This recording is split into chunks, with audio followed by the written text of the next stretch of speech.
Shabbat Shalom à tout le monde, soyez les bienvenus. Shabbat Shalom. Shabbat Shalom, Amen. Voilà, bon, on est déjà en direct sur Facebook. Voilà. Et aujourd'hui, nous parlerons du plein évangile, mais selon la pensée hébraïque biblique et Amen. selon ce que ça veut dire, ce que ça aurait, ce qu'un disciple de Yeshua du 1er siècle aurait compris si ce terme était utilisé, bien sûr. Mais avant tout ça, j'aimerais qu'on prie spécialement pour une des colonnes de notre ministère qui est David. Sa maman de plus de 90 ans est à l'hôpital et les médecins ne donnent pas d'espoir et nous allons prier pour David, hein? D'accord? Pour le soutien, il compte sur notre soutien Oui, amen. et nous sommes là pour nous soutenir les uns les autres. Amen. Alors Roger, nous avons prié pour toi la dernière fois, nous continuons à prier pour toi pour une guérison complète et puis comme le Seigneur le choisira, ce sera vraiment sa volonté pour voilà. Alors, est-ce que tu peux remettre la maman, la situation de David, hein, David Attal, dans les mains du Seigneur? Amen. Amen, amen. Alléluia. Prions.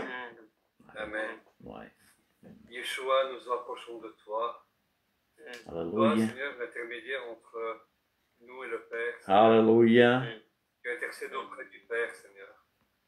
Nous te remettons, Seigneur, David, Amen. son ange, Alléluia. ainsi que sa maman, Seigneur. Tu vois les difficultés par où elle passe pour le moment. Oui, Seigneur. Oui, Nous te la Seigneur. remettons entre tes mains, Seigneur. Telle est ta volonté, Seigneur.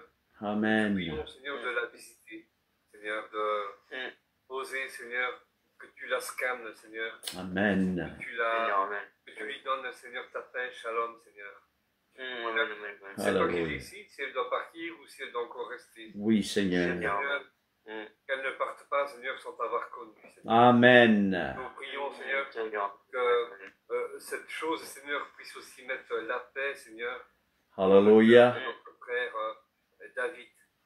Seigneur, parfois, nous passons par des épreuves, nous ne comprenons pas toujours pourquoi, Oui, Seigneur. mais nous savons, Seigneur, que parfois il peut y avoir une raison, Seigneur. Amen. Seigneur, nous te prions, Seigneur, d'attirer, Seigneur, la maman de David vers toi, Seigneur, que tu lui tends tes bras d'amour, Seigneur, que tu la Oui, la Seigneur. guérir. Alléluia. Nous prions, Seigneur, telle est ta volonté. Amen. Amen. Alléluia. Amen. Amen, amen. Nous prions, nous continuons à prier pour David, Seigneur, pour une santé complète, Seigneur. Touche-le, Seigneur, parce que tu as appelé David, Seigneur, à répandre ce message messianique, Seigneur. Tu as appelé David à répandre ce message messianique en France et ailleurs. Donc, utilise-le pour ton honneur et pour ta gloire. Amen, amen, amen. Et nous soutenons les uns les autres. Amen. Amen. Bienvenue donc à tout le monde, bienvenue donc à Lisiane, Elinora, Nicole, Gilles, Roger, Michel, Léontine, Amen, et les autres qui se joignent à nous, les autres qui sont sur Facebook.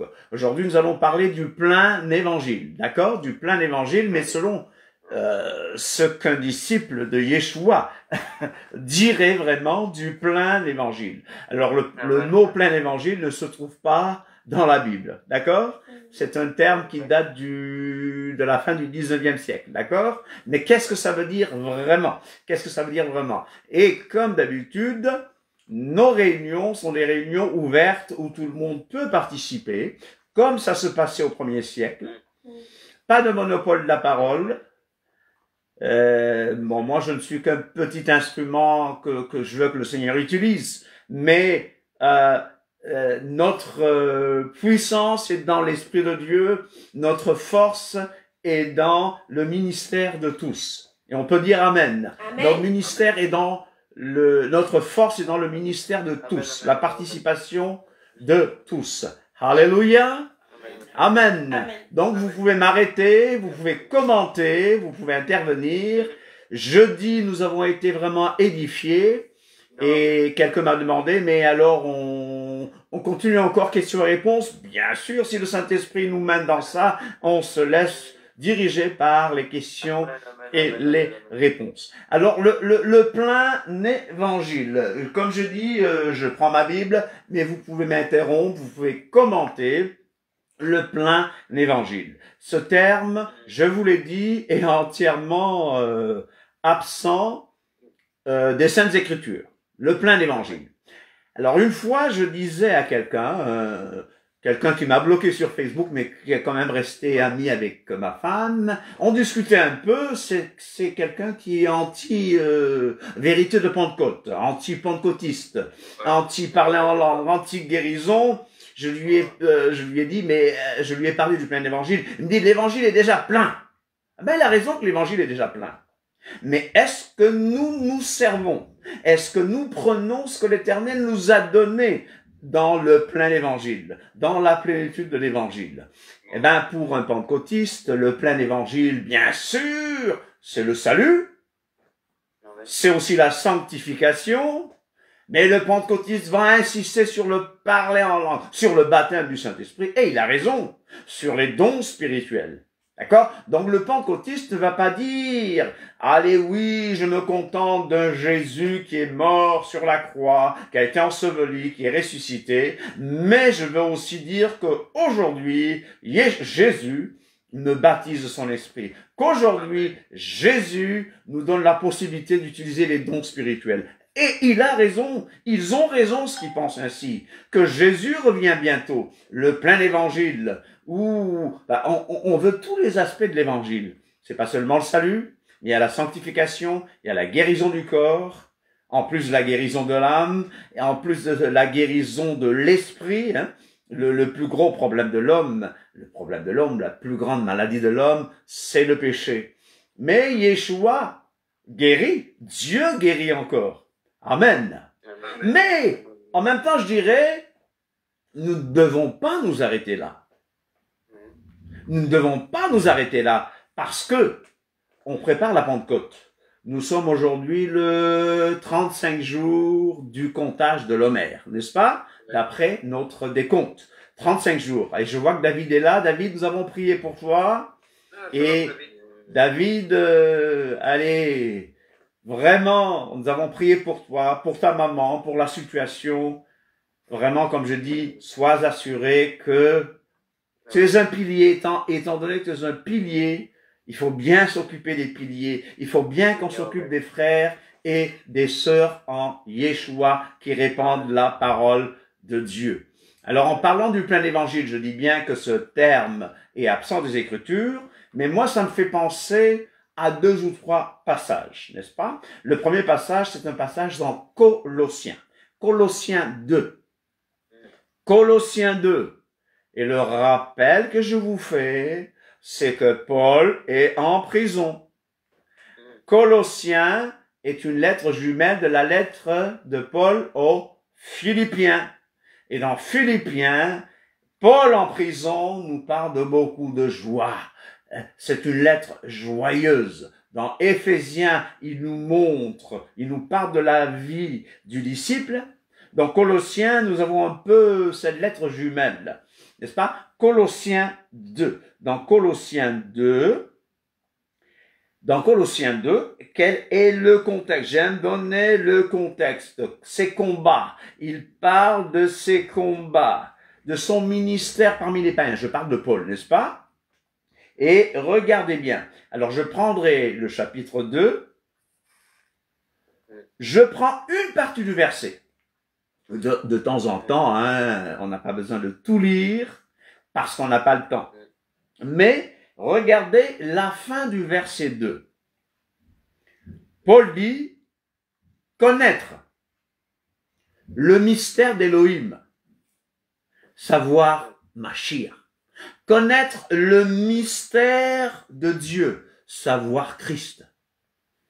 Connaître. Pour connaître le mystère, le saint secret d'Élohim. Quel est ce saint secret? C'est Christ. C'est Mashiach.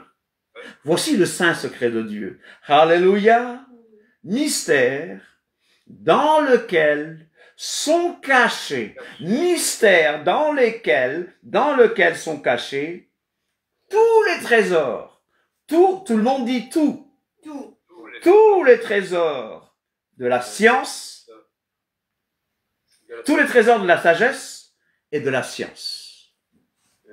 Dis à quelqu'un, c'est dans le mystère de Dieu.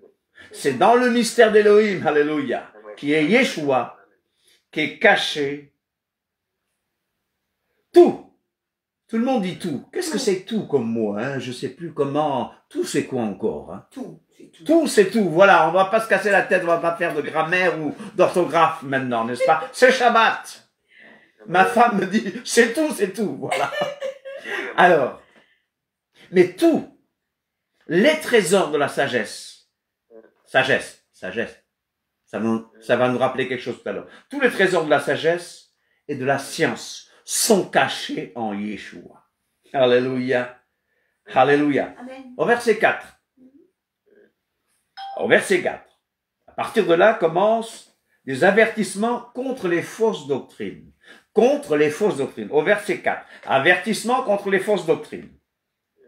Je dis cela. Paul dit, je dis cela afin que personne ne vous trompe par des discours séduisants.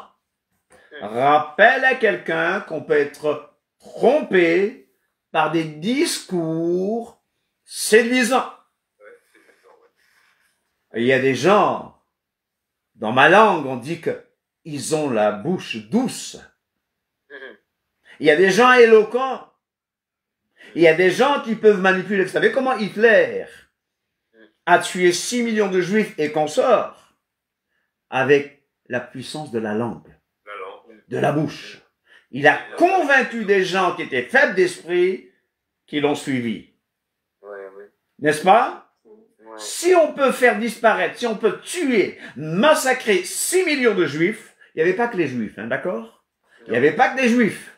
Il y avait des tziganes, il y avait des, est-ce que je peux dire des, comment dire, arrière-mentaux, de Mermont. Il y a des gens qui avaient voilà, il y a des témoins de Jéhovah, d'autres gens, etc., qui ont été tués, n'est-ce pas? Des homosexuels et tout.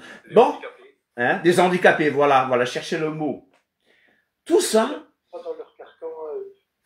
Pardon? Tout ce qui ne rentrait pas dans leur carcan. Tout ce qui ne rentrait pas dans leur carcan. Tout ce qui n'entrait pas dans leur box, dans leur boîte, n'est-ce pas?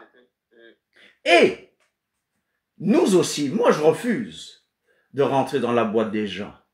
Je refuse d'être un mouton de panurge. Mais attention, afin que personne ne vous trompe par des discours séduisants. Verset 6. Ainsi donc, puisque vous avez reçu l'Adon Yeshua Mashiach, le Seigneur Jésus-Christ, marchez en lui. Marchez en lui. Oh, qu'est-ce que ça veut dire? Bon, il faut le prendre au second degré. Marchez en lui. Surtout qu'il dit, surtout que Paul dit, étant enraciné. Comment puis-je marcher alors que je suis enraciné et fondé en lui? Eh bien, marcher, c'est-à-dire d'agir exactement comme il a agi, de marcher comme lui. Amen.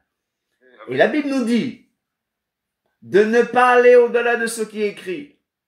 La Bible nous dit de ne pas aller au-delà de la doctrine de Mashiach, au-delà de la doctrine de Christ. Quoi?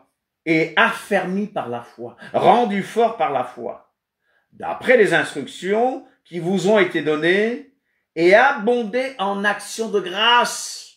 Dites merci, c'est Shabbat. Le Shabbat, c'est bon de dire merci Seigneur.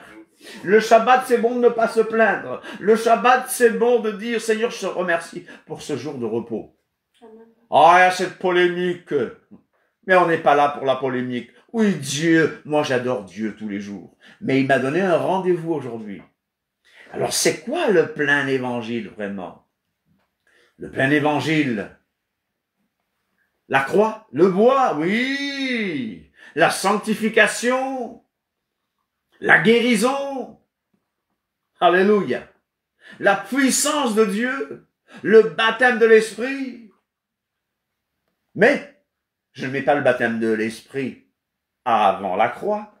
Je ne mets pas Shavuot, la Pentecôte, avant Pessah. C'est Pessah d'abord. C'est la croix d'abord. C'est la mort d'abord qui me libère du péché avant de passer à autre chose. Mais, Michel, tu nous dis quoi? Que nous avons tout pleinement en lui. On va continuer. Au verset 9. Non, je reviens au verset 8, pardon. Prenez garde que personne ne fasse de vous. Prenez garde que personne ne fasse de vous sa proie par la philosophie. Qu'est-ce que la philosophie? C'est quoi la philosophie? À l'école, on nous a appris que la philosophie, c'est quoi? Philosophie. L'amour. Rappelle-moi, c'est quoi la philosophie? L'amour de la sagesse. Ouais. Mais qu'est-ce que Paul nous a dit bien avant? Qu'est-ce que Paul nous a dit avant? Que? C'est en lui que sont cachés les trésors de la sagesse. Ouais, voilà, ouais. Oh, voilà. Donc, il nous dit qu'on ne vous prenne pas, ne devenez pas la proie de certains par la philosophie, l'amour de la sagesse humaine. Parce que la vraie sagesse est cachée en Yeshua. La vraie science est cachée en Yeshua. Quel est le commencement de la science? C'est quoi le commencement de la science? C'est quoi le commencement de la sagesse? C'est le Fils. C'est dans Proverbe. Oui, le Fils et la sagesse. Mais il y a un passage que je cherche aussi. La crainte de l'Éternel. Ouais. La crainte de l'Éternel. Et le commencement de la science, de la sagesse. Alléluia. Alors, mais il y a une sagesse humaine. Il y a la philosophie humaine. Alors, Paul nous dit, faites attention aux prédateurs. Faites attention aux prédateurs. Il y a beaucoup de prédateurs qui nous prennent par un discours séduisant, très beau. Et qu'est-ce qu'ils font? Ils convainquent les autres. Ils convainquent les autres qu'ils sont dans le plein évangile. Mais je vous pose une question. Y a-t-il un plein évangile si on ne va pas aux racines hébraïques? Ah, tu en reviens à ça. Y a-t-il vraiment un plein évangile quand je dis que les fêtes ont été périmées? Y a-t-il un plein évangile quand je dis que la loi a été abolie? Oui, tu répètes les mêmes choses, tu répètes les mêmes choses. Pendant un temps, je vais répéter les mêmes choses, n'est-ce pas? Jusqu'à ce qu'on comprenne. Est-ce que l'évangile est plein quand je ne comprends pas le rôle d'Israël? Est-ce que l'évangile est plein? Ah, il est plein l'évangile. Mais si je retire la loi de Dieu, si je retire les instructions divines, Paul a parlé des instructions, si je retire la sagesse de Dieu pour la remplacer par la sagesse humaine, est-ce que je vis vraiment le plein évangile?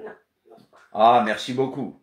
Je ne vis pas le plein évangile si je dis qu'Israël n'a plus rien à voir avec Dieu. Je ne vis pas le plein évangile si je dis que l'Église a remplacé Israël. Je ne vis pas le plein évangile quand je dis que la loi a été abolie. Vous me suivez? Est-ce que vous suivez ce que je veux dire? Oui. Michel, Oui? Vas-y. il y a un verset qui dit « Méfiez-vous du diable qui se déguise en ange de lumière. » Exactement. Il se déguise en ange de lumière avec de belles paroles. Et hier, pendant ma prédication du séminaire qu'on a à cette communauté qu'on appelle justement la communauté quadrangulaire. Jésus sauveur, Jésus guérisseur, Jésus qui revient, n'est-ce pas? On insiste sur ces 4 points. Alors je disais, c'est quoi Lucifer? C'est quoi Lucifer? Porteur de lumière. Il se déguise en ange de lumière. Lucifer, ça n'existe même pas dans la Bible. On va parler de Satan, du diable, mais jamais de Lucifer. C'est dans l'Ancien Testament, quel est son nom dans l'Ancien Testament encore? Il y a un nom bien spécifique. J'ai zappé, mais l'Ancien Testament en parle comme étant Azaziel. Non, il y a un autre nom spécifiquement. Je vous le donnerai avant, je vérifie. Il y a un nom, Eilel. C'est Eilel, ok? Je vous le confirme tout à l'heure. Donc, mais la traduction, c'est porteur de lumière. Alors qu'il nous rappelle certains mots dans ma langue pour dire allumette, on dit fouche. Ça vient du portugais fósforo. Et en néerlandais, Bernard, tu sais comment on dit allumette en néerlandais? Non, en néerlandais. Moi, je sais. C'est quoi? Je sais plus. Je sais. C'est pas phosphore? Ou Lucifer? C'est Lucifer, je crois. C'est plus Lucifer. C'est Lucifer en néerlandais, C'est vous voyez? Lucifer, ouais. Voilà, qui signifie porteur de lumière. Alors, pourquoi il s'appelait porteur de lumière? La Bible nous le décrit, hein, on peut voir Ésaïe, etc., et aussi ailleurs, on nous le décrit, on peut revenir, je reviendrai avec les passages. Pourquoi? On l'appelle même chérubin protecteur. Il y avait même sur lui, il y avait des pierres précieuses. Donc, il a cette capacité de se déguiser en ange de lumière, pas en bouc. Pas en bouc avec des cornes, avec une queue. Il ne vient pas vers vous en disant « Je surveille l'heure parce que je dois donner la place à la louange. Je surveille l'heure parce que je ne veux pas bloquer Roger. » Mais une chose est sûre, il ne vient pas à vous avec des paroles qui blessent, qui vous font peur. Il se déguise en ange de lumière, et je reviens au texte, parce qu'aujourd'hui... Isaïe 14, 12, non? Hein? Isaïe 14, 12. Oui, qu'est-ce que ça dit? Mais que c'est elle, oui. C'est Hélène, c'est bien ça, hein? Oui. Confirmé. Voilà. Très bien. Alors, je reviens à Yeshua.